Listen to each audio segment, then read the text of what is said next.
حدیث میں آتا ہے ابن ماجہ کی چیپٹر نمبر 16 حدیث نمبر 219 جو اللہ کے رسول کہتے ہیں یا ابو در تم اگر ایک آیت کو سمجھو گے وہ 100 رکعت نفل سے بہتر ہے. اللہ کے رسول فرماتے یا ابو در تم اگر ایک قرآن کی آیت کو سمجھو گے وہ 100 رکعت صلاح نوافل صلاح سے بہتر ہے.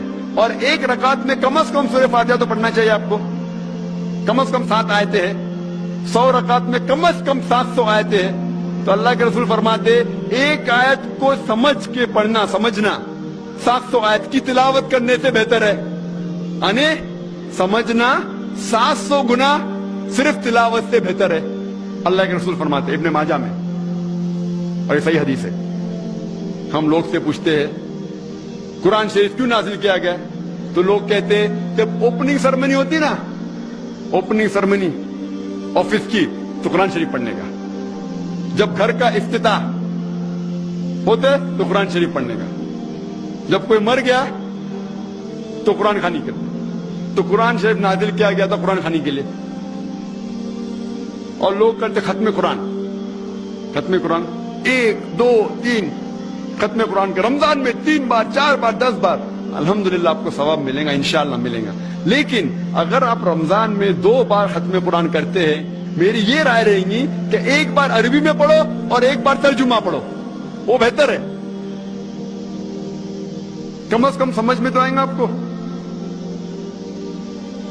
اور اگر آپ چاہتے ہیں کہ اوپننگ سرمنی میں قرآن خوانی ہو یا افتتاح ہو گھر کا تو قرآن خوانی ہو کوئی مر جاتا قرآن خوانی. میں کوئی قرآن کی آیت میں صحیح حدیث میں نہیں جانتا ہوں کہ محمد صلی اللہ علیہ وسلم یا صحابہ کوئی مر جاتا تو قرآن پڑھتے تھے یا کوئی افتتاح کے لیے قرآن پڑھتے تھے. اگر آپ کو قرآن پڑھنے کا ہی ہے تو میں یہ کہتا ہوں کہ آپ قرآن اگر پڑھتے ہیں 100 مائل کی سپیڈ کے اوپر 30 لوگ کو بلاتے اور 1 گھنٹے میں ختم کرتے تو میں کہتا ہوں کہ 2 گھنٹے کے لیے بلاؤ.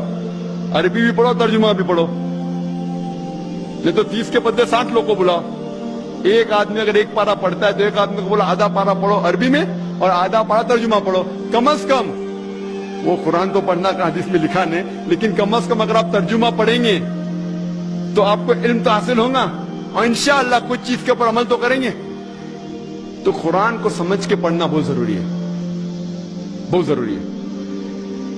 اور ایک مثال میں پیش کرتا ہوں کہ اگر آپ فرانس جاتے ہیں ایک ڈگری حاصل کرنے کے لیے BSc کی ڈگری.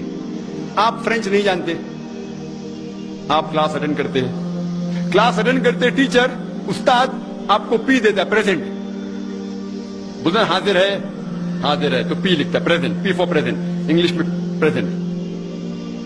آپ پورا سال پریزنٹ رہتے پی ملتا ہے آپ کو آپ خوش ہے. جب ایگزامینیشن آتا ہے تو کوشچن پیپر سوال کا جو پیپر ہوتا ہے وہ آپ کو فرینچ میں ملتا ہے. آپ کو فرینچ نہیں آتی آپ کچھ سمجھ نہیں سکتے لیکن ایگزامینیشن میں بھی آپ کو پریزنٹ ملتا ہے پی. کیا آپ جواب دے سکیں گے پیپر کا؟ آپ کچھ سوال ہی نہیں سمجھے تو جواب کیا دیں گے؟ تو یہ پی جو ہے وہ پریزنٹ کے لیے پاس کے لیے نہیں. آپ ایگزامینیشن میں فیل ہو جائیں گے. تو آپ صرف قرآن شریف عربی سے پڑھیں گے آپ کو پی ملے گا لیکن وہ پی پاس کے لیے نہیں ہے پریزنٹ کے لیے موجود حاضر. ہمیں غلط فہمی ہے کہ ہم پڑھیں گے تو جنت میں جائیں گے. صرف پڑھنا کافی نہیں ہے پڑھ کے سمجھو اور قرآن مجید پہ عمل کرو تو انشاءاللہ آپ جنت میں جائیں گے.